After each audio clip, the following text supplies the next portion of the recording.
चुनाभट्टीमधून महत्त्वाची बातमी समोर येते। चुनाभट्टी परिसरामध्ये दिवसाढवळ्या गोळीबार झालेला आहे। पप्पू येरुणकर हा स्थानिक गुंड घटनास्थळीच ठार झालाय। पप्पूसह एकूण 3 जणांवर हा गोळीबार करण्यात आलाय। अंतर्गत वादामधून हा गोळीबार झाल्याचा संशय आहे।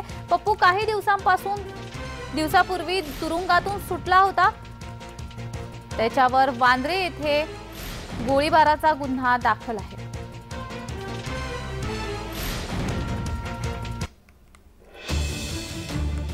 चुनाभट्टीमधून ही बातमी समोर येते। चुनाभट्टी परिसरामध्ये दिवसाढवळ्या गोळीबार झालेला आहे। यामध्ये पप्पू येरुणकर हा तिथला स्थानिक गुंड घटनास्थळीच ठार झालेला आहे। तर पप्पूसह एकूण 3 जणांवर गोळीबार करण्यात आलेला आहे आणि हा गोळीबार जो आहे तो अंतर्गत वादातून झाल्याचा संशय आहे। तर या संदर्भात अधिक माहिती देत आहेत आमचे प्रतिनिधी शुभम उमाळे। शुभम, चुनाभट्टी परिसरामध्ये हा गोळीबार झालाय आणि पप्पू येरुणकर हा तिथला स्थानिक गुंड जो आहे तो घटनास्थळीच ठार झालेला आहे। त्याच्यावर देखील आरोप दाखल करण्यात आले होते। कोणते आरोप होते आणि या संदर्भात अधिकची अजून काही माहिती? अगदी बरोबर जान्हवी, बघायला गेलं तर अत्यंत धक्कादायक गोष्ट आहे मुंबईमध्ये ही घडली आहे। मुंबईतील चुनाभट्टी परिसरामध्ये आज गोळीबार झालेला आहे। त्याच्यामध्ये 3 जण एकूण जे आहेत जखमी झालेले आहेत आणि बघायला गेलं तर एक जण ठार सुद्धा झालेला आहे, त्यांचा मृत्यू झालेला आहे। गोळीबाराचे कारण जे आहे ते वैयक्तिक वर आहे असं समोर येत आहे आणि आरोपींचा शोध घ्यायला मुंबई पोलिसांचे 9 पथक जे आहेत ते तयार झालेले आहेत आणि शोध सुरू आहे।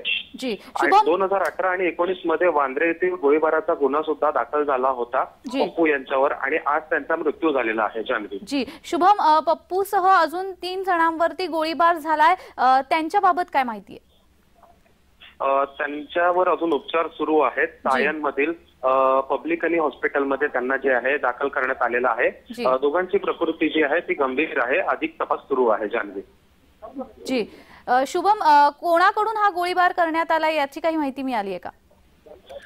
याची अद्याप कुठली माहिती मिळत नाही आहे। पोलीस जे आहेत ते शोध घेत आहेत आणि सोबतच चुनाभट्टी पोलिसांच्या मदतीला मुंबई पोलिसांचे 9 पथक जे आहेत ते तयार झाले आहेत आणि घटनास्थळी पोहोचून काही पथक आहेत आणि मुंबईच्या वेशींवर जे आहे तिथे नाकाबंदी करण्याची सुद्धा माहिती मिळत आहे।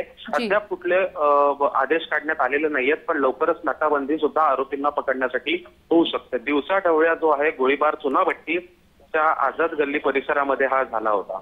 जी जी जी, धन्यवाद शुभम, तुम्ही दिलेल्या माहितीसाठी।